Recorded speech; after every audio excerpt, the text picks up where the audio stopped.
teman-teman Vina Feby Channel. Apa kabar hari ini? Berjumpa lagi dengan Vina, duta lobster dari Tabanan, Bali. Teman-teman, ada kabar gembira lagi dari bilik pijah kami. Ada betina yang terlihat sudah mengeluarkan oositnya. Sekarang kita bahas tahapannya ya. Menurut website chatgpt.com, tahapan oogenesis ini dapat diuraikan sebagai berikut.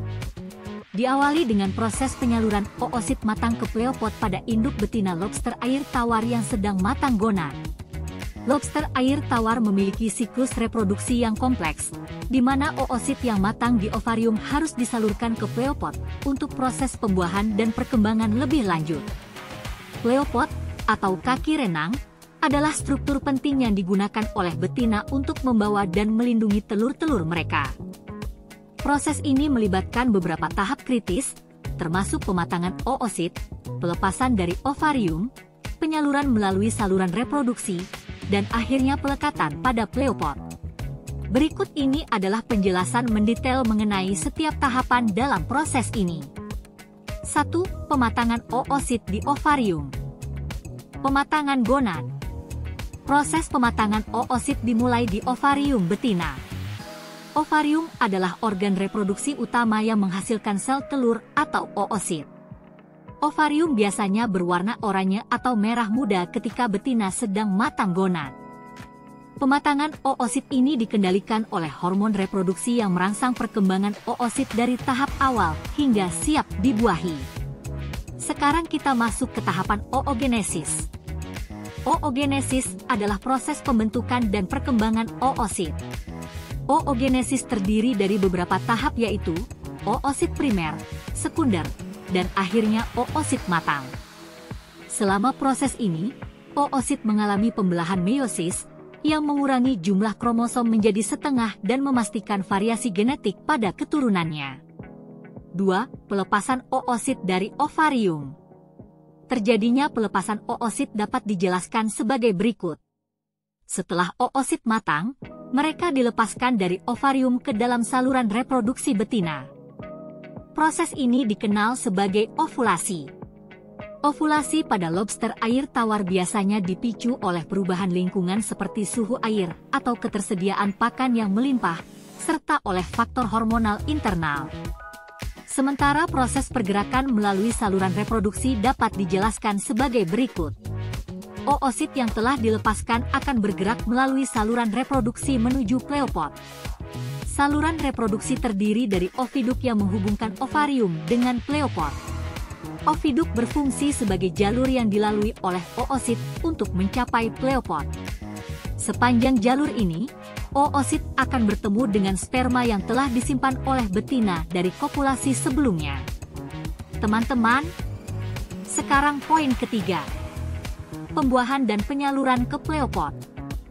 Proses penyimpanan sperma dapat dijelaskan sebagai berikut. Lobster betina memiliki struktur yang disebut spermatheca di mana sperma disimpan setelah kopulasi dengan jantan. Sperma ini dapat disimpan dalam jangka waktu yang lama, hingga betina siap untuk bertelur. Ketika oosit bergerak melalui oviduk, mereka akan bertemu dengan sperma yang disimpan di spermatheca. Pembuahan terjadi pada titik ini, di mana sperma menembus membran oosit dan menggabungkan materi genetiknya dengan sel telur. Sementara untuk proses penyaluran ke pleopod, penjelasannya adalah sebagai berikut. Oosit yang telah dibuahi kemudian disalurkan ke pleopod. Pleopod adalah kaki renang yang terdapat di bagian bawah abdomen lobster betina dan dilengkapi dengan setai atau rambut-rambut halus. Setiap pleopod memiliki setai yang membantu memegang dan melindungi telur yang diletakkan di sana. Struktur ini juga memungkinkan betina untuk mengipas-ngipas telur, memastikan sirkulasi air yang kaya oksigen untuk perkembangan embrio yang sehat. Poin 4. Pelekatan telur pada pleopod. Dan proses pelekatan fisik dapat dijelaskan sebagai berikut. Telur-telur yang telah dibuahi dan disalurkan ke pleopod akan melekat pada setai. Zat perekat yang dihasilkan oleh betina membantu telur menempel kuat pada pleopod. Proses pelekatan ini sangat penting untuk memastikan telur tetap terjaga di tempat yang aman dan tidak hilang atau dimakan oleh predator. Kita dapat jelaskan bahwa peran pleopod adalah sebagai berikut. Pleopod memainkan peran krusial dalam melindungi dan merawat telur. Mereka membantu memastikan telur mendapatkan suplai oksigen yang cukup dengan mengipas-ngipas air di sekitarnya.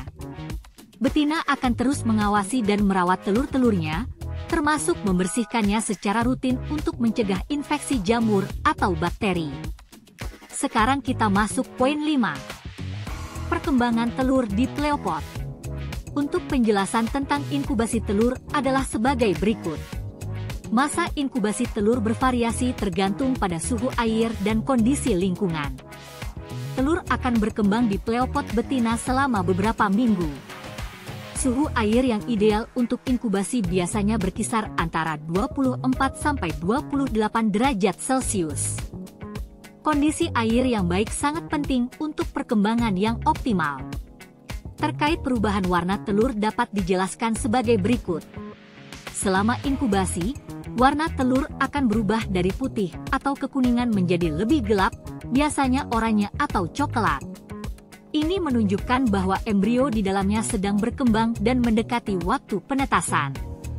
Warna yang lebih gelap menunjukkan peningkatan pigmen yang dihasilkan oleh embrio yang berkembang.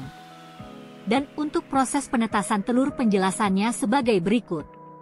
Setelah periode inkubasi, telur-telur akan menetas, menghasilkan burayak yang masih menempel pada pleopod betina. Burayak ini akan tetap bergantung pada induknya selama beberapa hari setelah menetas. Selama periode ini, burayak mendapatkan perlindungan dan nutrisi dari induknya hingga mereka siap untuk hidup mandiri. Baik teman-teman, kita masuk ke poin 6. Tantangan dalam proses reproduksi. Terkait kualitas air yang diperlukan setiap tahapan ini adalah sebagai berikut.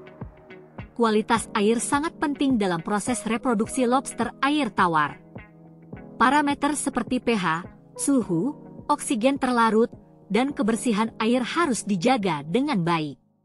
Sistem filtrasi yang baik dan perubahan air yang teratur sangat penting untuk memastikan kondisi optimal bagi perkembangan telur dan kesehatan induk betina. Selain itu, kita juga harus menjelaskan terkait nutrisi yang cukup. Nutrisi yang cukup dan berkualitas tinggi sangat penting untuk kesehatan betina dan perkembangan telur. Pemberian pakan yang kaya akan protein, kalsium, dan vitamin akan membantu dalam proses molting dan produksi telur. Sumber makanan alami seperti cacing, serangga, dan pelet khusus lobster bisa diberikan secara rutin. Selain itu, untuk pengendalian stres juga harus diperhatikan. Stres bisa mempengaruhi kesehatan betina dan keberhasilan reproduksi.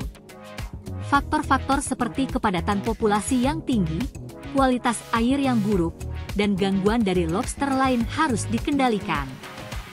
Penyediaan tempat berlindung yang cukup dan lingkungan yang aman sangat penting untuk mengurangi stres. Baik teman-teman, saatnya kita sampai pada poin 7. Upaya preventif dalam budidaya lobster air tawar. Dalam upaya preventif dalam budidaya air tawar patut dilakukan pemantauan rutin. Pemantauan rutin terhadap kondisi kesehatan lobster dan lingkungan sangat penting untuk mendeteksi masalah sejak dini. Inspeksi visual terhadap lobster secara berkala bisa membantu mengidentifikasi tanda-tanda infeksi atau masalah kesehatan lainnya. Parameter kualitas air juga harus dipantau dan dicatat secara rutin untuk memastikan lingkungan tetap optimal. Teman-teman, tidak lengkap jika kita tidak mengulas terkait pendidikan dan pelatihan pada proses ini. Peternak lobster harus diberikan pendidikan dan pelatihan mengenai manajemen kesehatan lobster, teknik pemeliharaan yang baik, dan penanganan penyakit. Pengetahuan yang baik tentang praktik aquacultur bisa meningkatkan keberhasilan budidaya. Pelatihan juga harus mencakup cara-cara efektif untuk mengisolasi dan merawat lobster yang sakit. Tidak boleh lupa juga melakukan implementasi protokol kebersihan. Protokol kebersihan yang ketat harus diimplementasikan di fasilitas budidaya lobster. Ini termasuk pembersihan tangki, alat-alat, dan perlengkapan secara berkala untuk mencegah penyebaran patogen. Sterilisasi alat dan penggunaan perlengkapan khusus untuk lobster yang sakit juga harus diterapkan untuk mencegah kontaminasi silang. Akhirnya sekarang kita masuk pada bagian kesimpulan. Proses penyaluran oosit matang ke pleopod pada induk betina lobster air tawar yang sedang matang gonad merupakan rangkaian langkah kompleks yang melibatkan pematangan oosit, pelepasan dari ovarium, penyaluran melalui saluran reproduksi, dan pelekatan pada pleopod. Setiap tahap memainkan peran penting dalam memastikan keberhasilan reproduksi dan perkembangan embrio yang sehat. Upaya preventif seperti pemantauan kualitas air, pemberian nutrisi yang tepat, dan pengendalian stres sangat penting untuk mendukung proses ini. Dengan pemahaman yang baik tentang proses ini, peternak lobster dapat meningkatkan keberhasilan budidaya dan kesehatan populasi lobster secara keseluruhan. Teman-teman, terima kasih telah menonton video ini sampai selesai. Jika teman-teman ada pertanyaan, silakan ditulis di kolom komentar. Sampai jumpa pada video-video berikutnya. Jangan lupa subscribe channel ini ya. Salam lobster dan sukses selalu. Bye-bye.